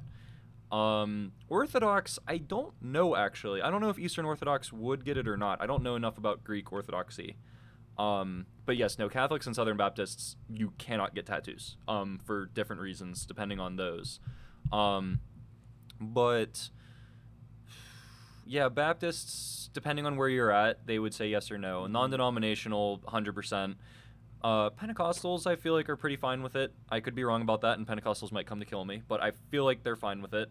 As What a else? Baptist, I can say myself that there's probably not a good chance you'll find a lot of Baptist people with tattoos. Yeah. There are Baptist people with tattoos, but like, there's not a really high chance. I would argue that most of them are probably like, nah, I'm good. Yeah, I agree with that. I definitely agree with that. So, Zev, I'm going to be honest. I don't think I have time for that tonight. I don't mean to shut you down. Okay, so Zeb's question is, why is Jesus the Son of Man? Who is man? What does that mean? There's been like 500-page books written on that and exactly what that means, because there's a lot of connotation to it. Gosh, Evan, I'm trying to think of like a... Yeah, can you break it down pretty easily? Yeah, so like what I've heard, and I don't know if this is exactly correct, but what I've heard is like, so you know, like Son of Man, Son of God, Son of David is another name for Jesus. And it just kind of comes back to just who he really is. Like when you think about like the Son of Man, well, yeah, Jesus came from man. He came through the genealogy of man, at least within his physical birth and life. I mean, yeah, he's a man. Jesus is a man. like, and that, like, he's not like half man, half God. He's fully God, fully man.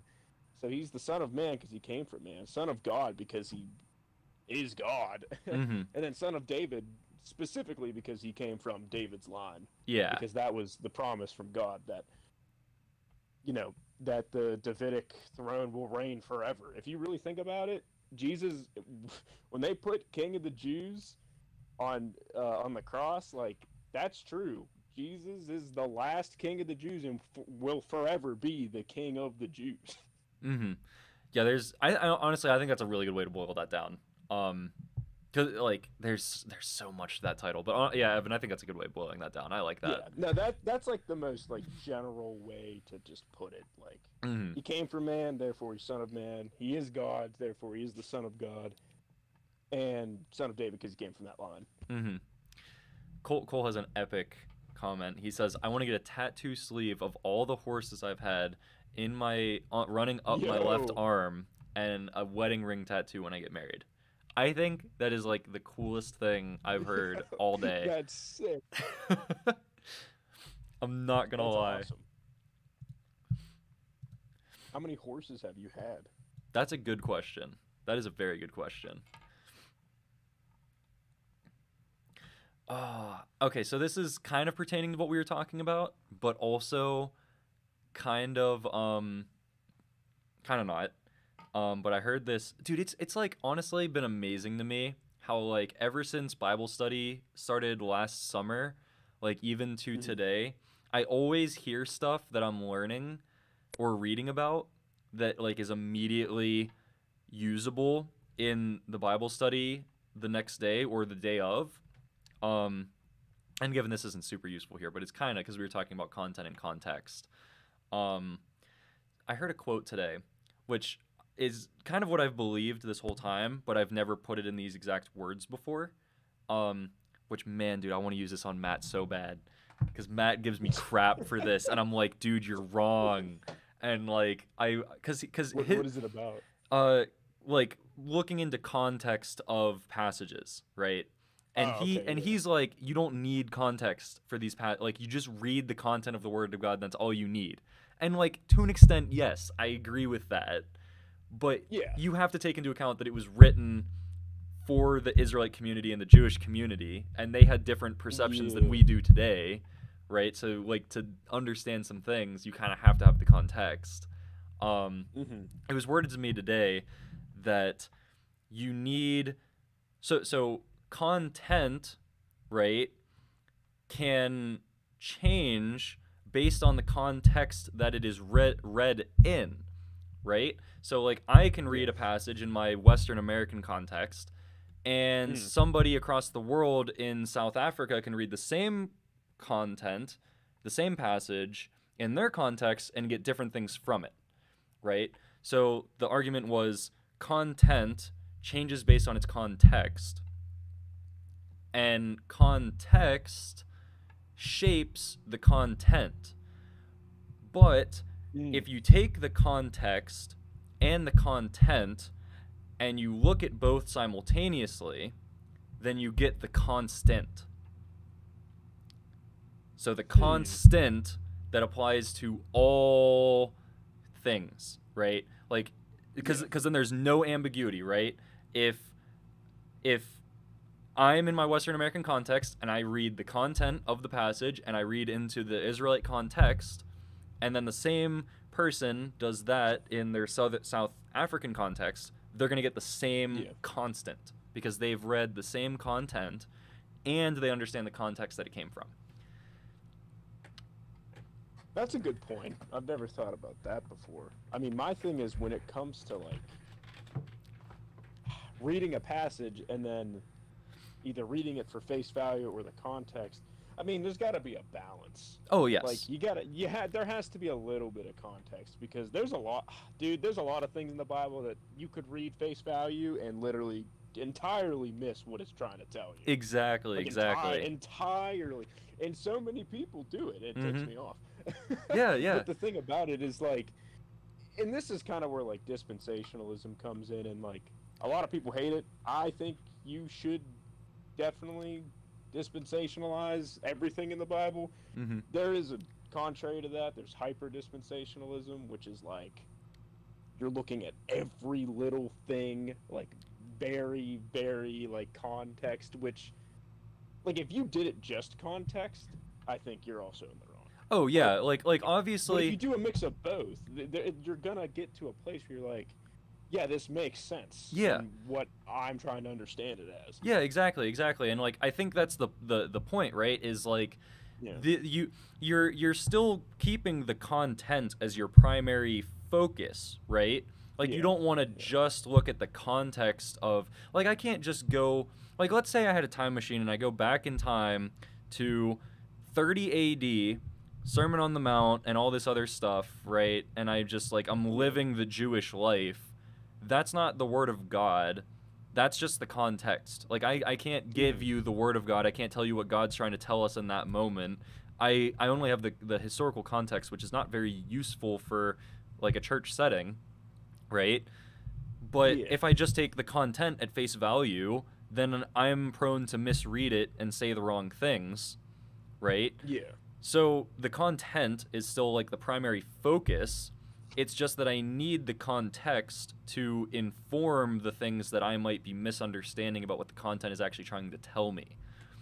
Yeah. And, like, This is why so many people find contradictions in the Bible, too. Because they don't think about, like, this. Yeah, because they don't think about the context. Why, like, well, why is this passage contradicting this passage? And I'm like, well, I know you like to go face value all the time, and you should, but, like, you gotta understand that there are different things happening here. Mm-hmm. Yeah, like I don't know. Like eye for an eye versus turn the other cheek. Like, those were for different contexts. They weren't there. Like, it's not like God changed his mind.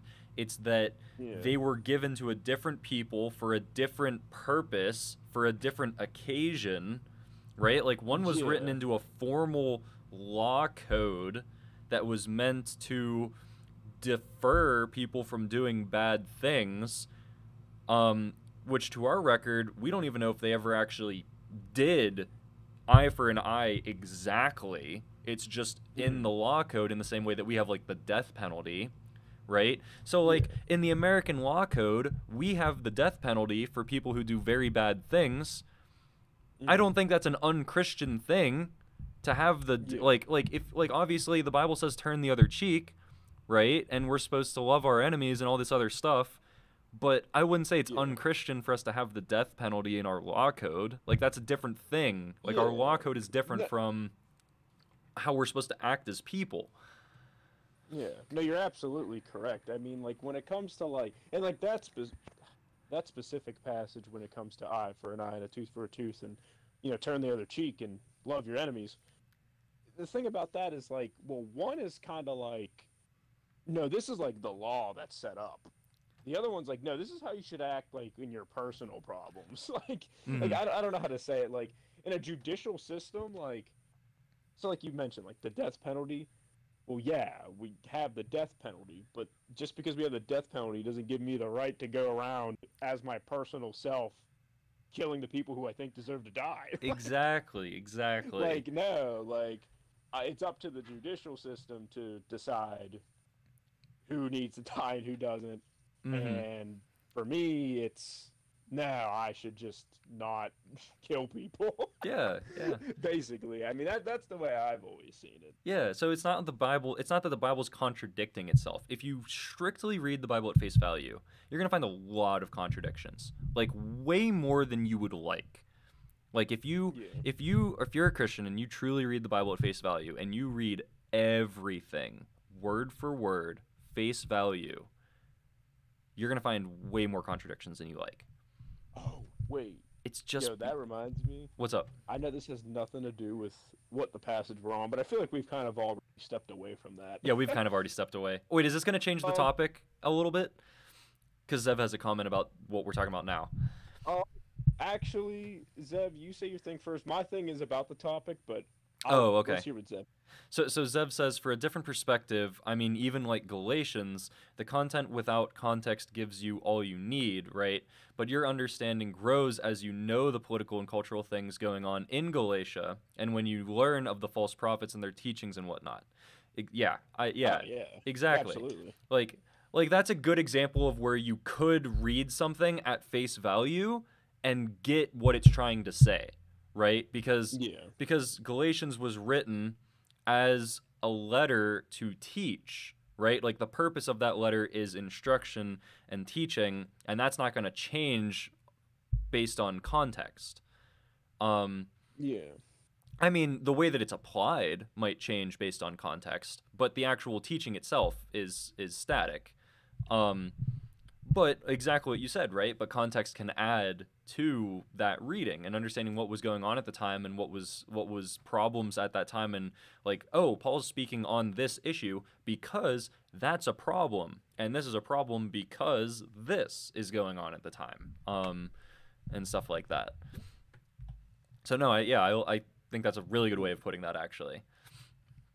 I mean, of course, you're also gonna have like some things that people like. You can look at the context, but sometimes it's not going to be completely clear. So of course you're going to get different traditions out of that, which I don't really issue. But yeah, no, it would just help if people looked a little bit deeper into it. Definitely. Okay, so I didn't mean to interrupt. I just wanted to make sure before we shifted, but it seems like you're going to keep it on the same track, anyways. Kind of. So like one thing when it comes to context right now that I have kind of. And this is also from Matt again. Okay. It's always Matt, man. Oh, shoot, I'm getting a phone call. Gosh, the camera's going to be gone for a second. Oh, are you good? It's Luke. I can't answer that. I'll text him. You can keep talking. There's just going to be no camera for a little bit. So anyways, another thing. Do you remember when we were at the beach and we were talking about, like, here's the thing. You know how it's like, oh, well, a pastor should be a man of one wife, and all this and that, above reproach.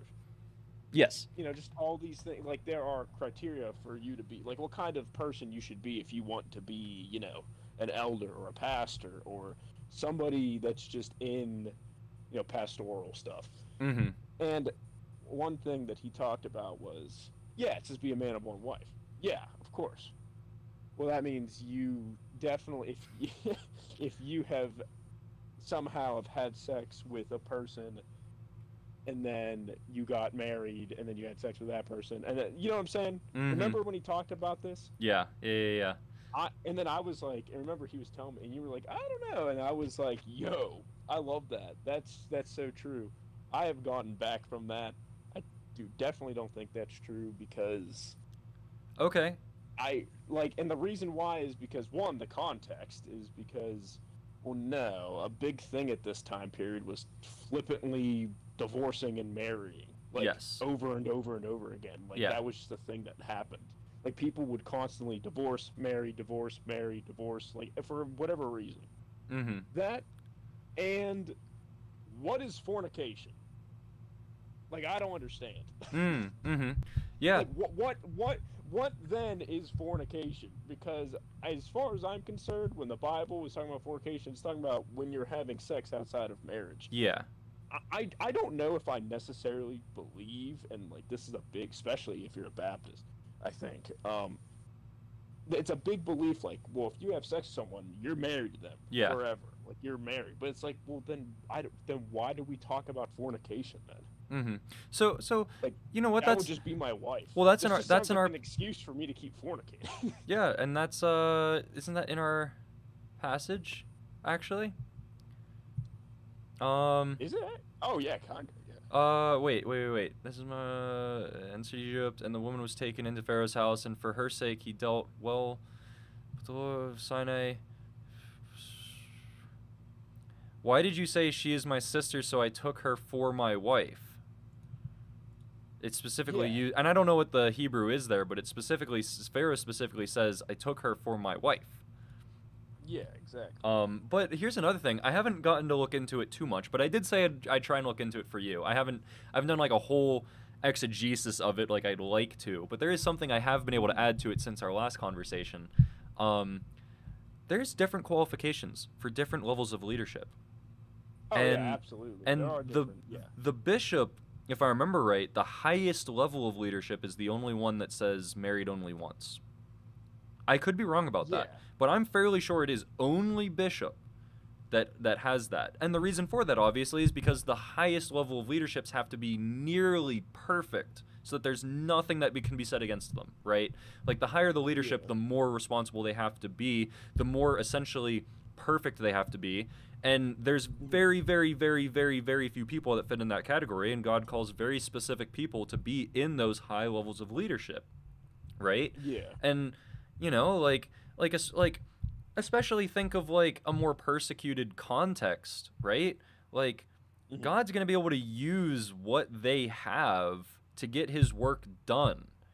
Like if Yeah. you know, there's nobody in that persecuted area that fits all of that criteria, he's not going to stop calling somebody from that area to lead, right? Like he's Yeah, exactly. like yeah.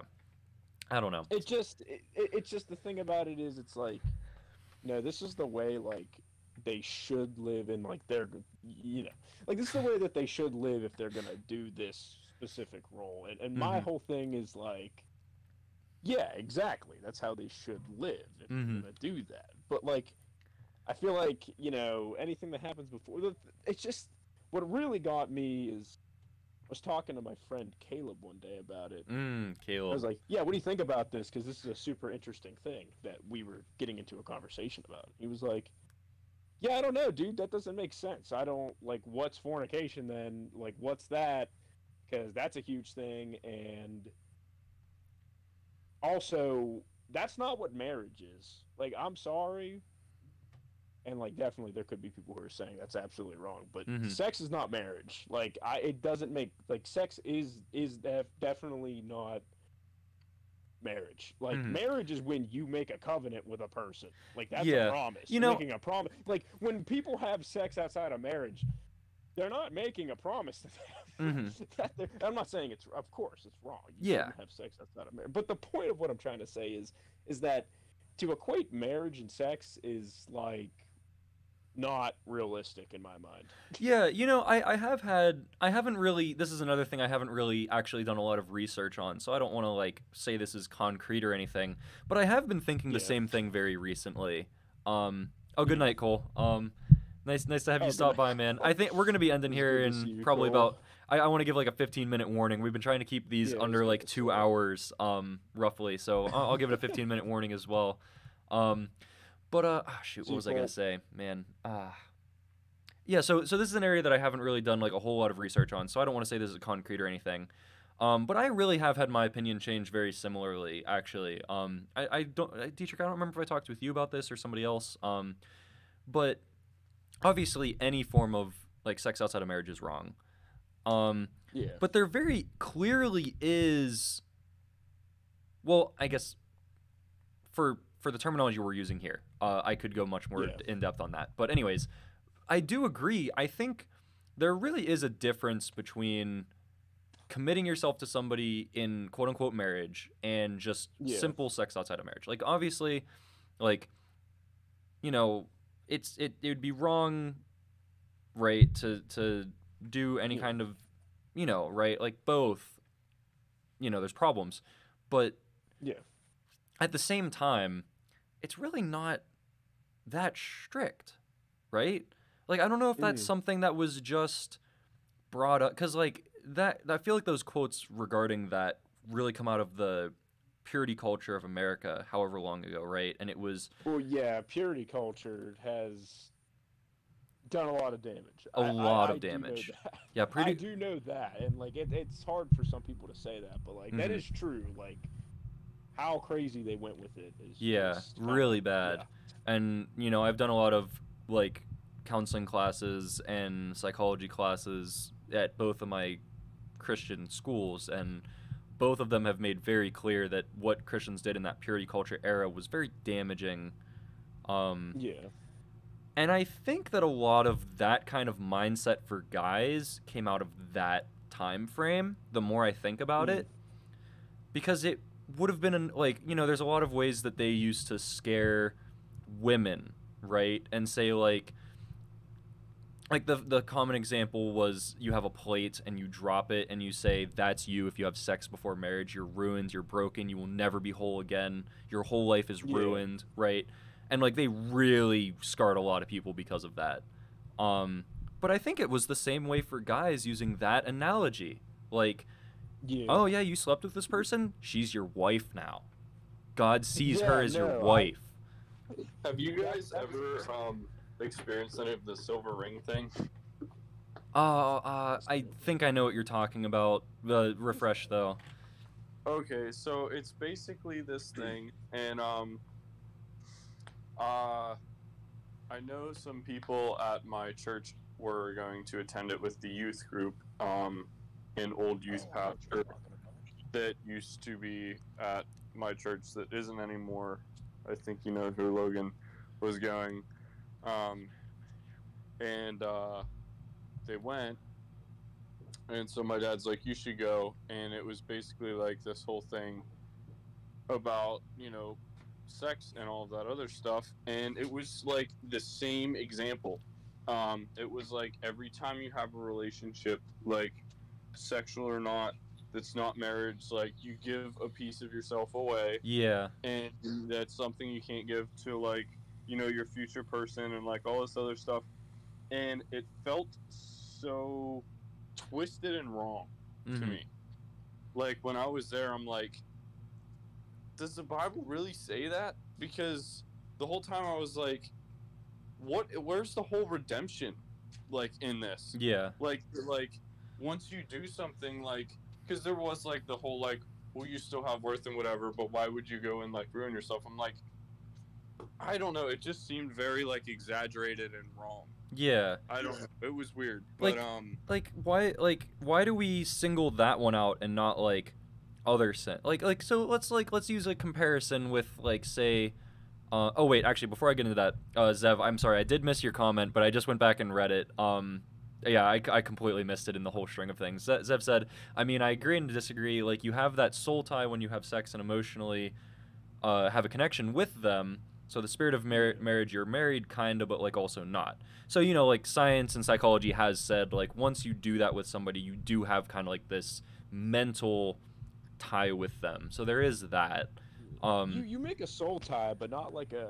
This sounds kind of cheesy. You don't make a soul bond though. Like you're not making a Yeah. covenant with that person. Like Mhm. yeah, you're tied with them, but honestly, I feel like at some point either that would go away or like that just is how it is. But like Yeah. in terms of a covenant, like a marriage, like a promise in front of God, like I don't think it's the same at all. Yeah, exactly. Like, you're not committing yourself to this person. You're just doing it.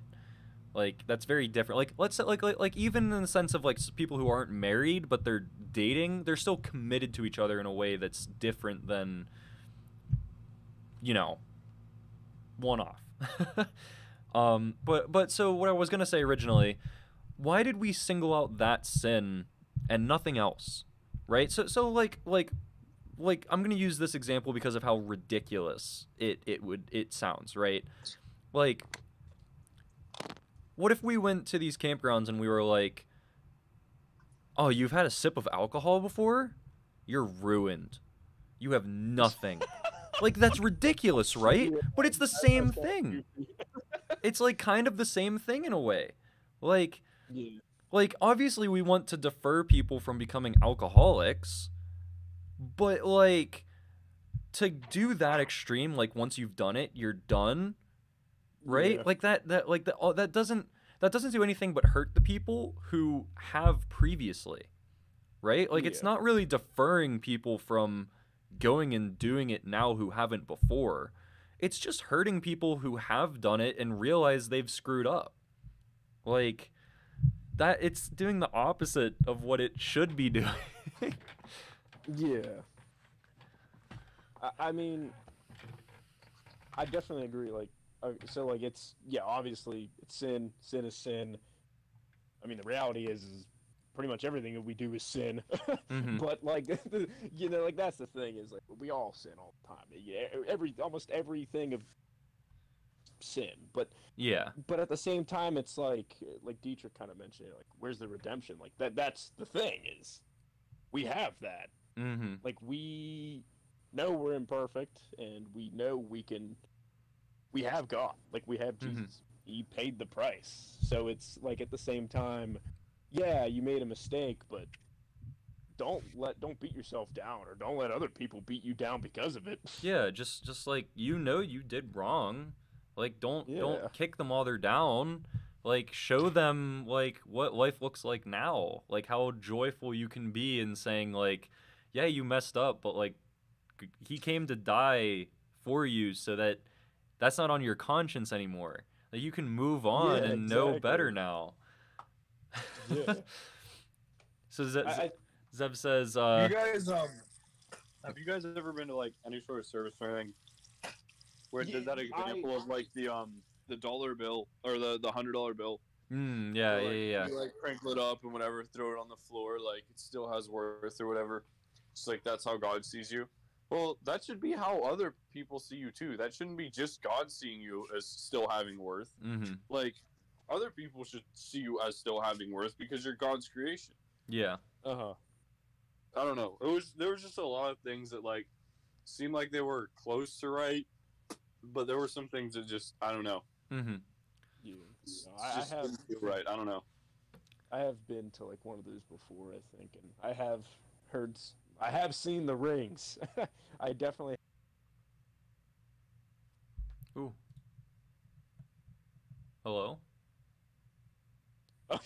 Hello? Oh, okay. I thought I lost you. No. Did I like randomly cut out or something? Yeah, it was like a hard cut that time. Like it wasn't even like a little bit of a cut. It was like you Oh. were gone Yeah, for like no, a bit. I was just. That's weird. I don't know what's wrong with the Discord, but Nah, yeah, no, it's- I'm just saying that. Yeah, no, I have seen those rings before. When you said the silver ring, I was like, what? I'm like, what is that? And then I realized, oh wait, Yeah. no, purity rings. Yeah, I have seen that. Yeah. Mhm. Zev makes a comment. Sexual sin is just treated differently, but sexual sin is treated differently despite the fact it's the most common sin. Yeah, you know, so somewhat funny joke, somewhat not. God tells his people to do a whole lot of things, but the only one that they've done very, very well, almost perfectly, is be fruitful and multiply. In fact, it's the only one that we've done good on.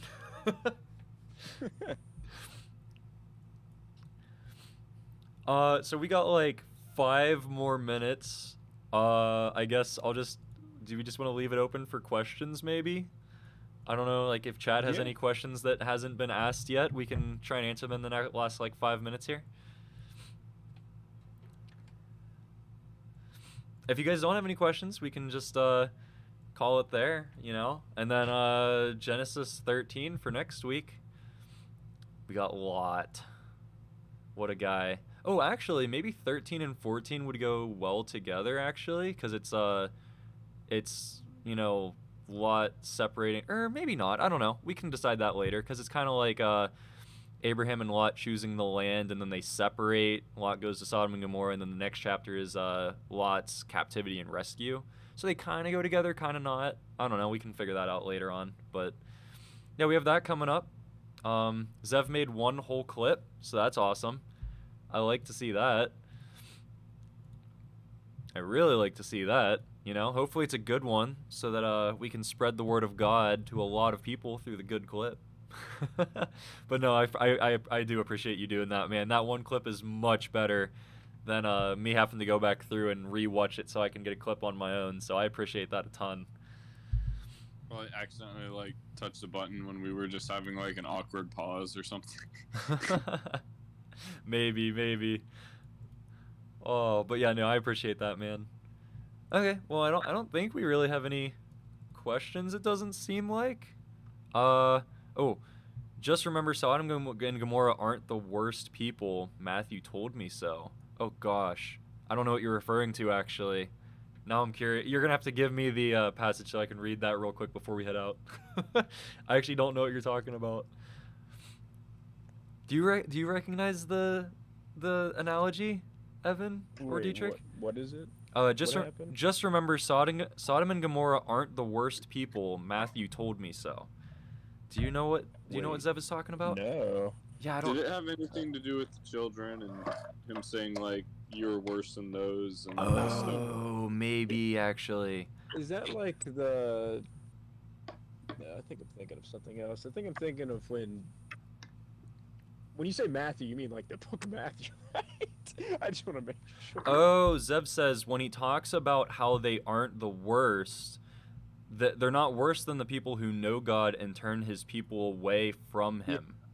Like the false teachers who actively bring people away from God. I guess not necessarily false teachers, just people who know God but willingly turn people away from him. So not necessarily just false prophets, but just people in general who know God and turn them away. Which, yeah.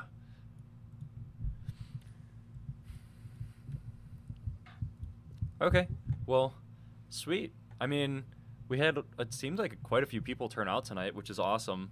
Zev, I thank you for being here. Cole, I guess Cole's not here anymore. He went to get bed. Sparky stopped in for a little bit. I know he went to bed.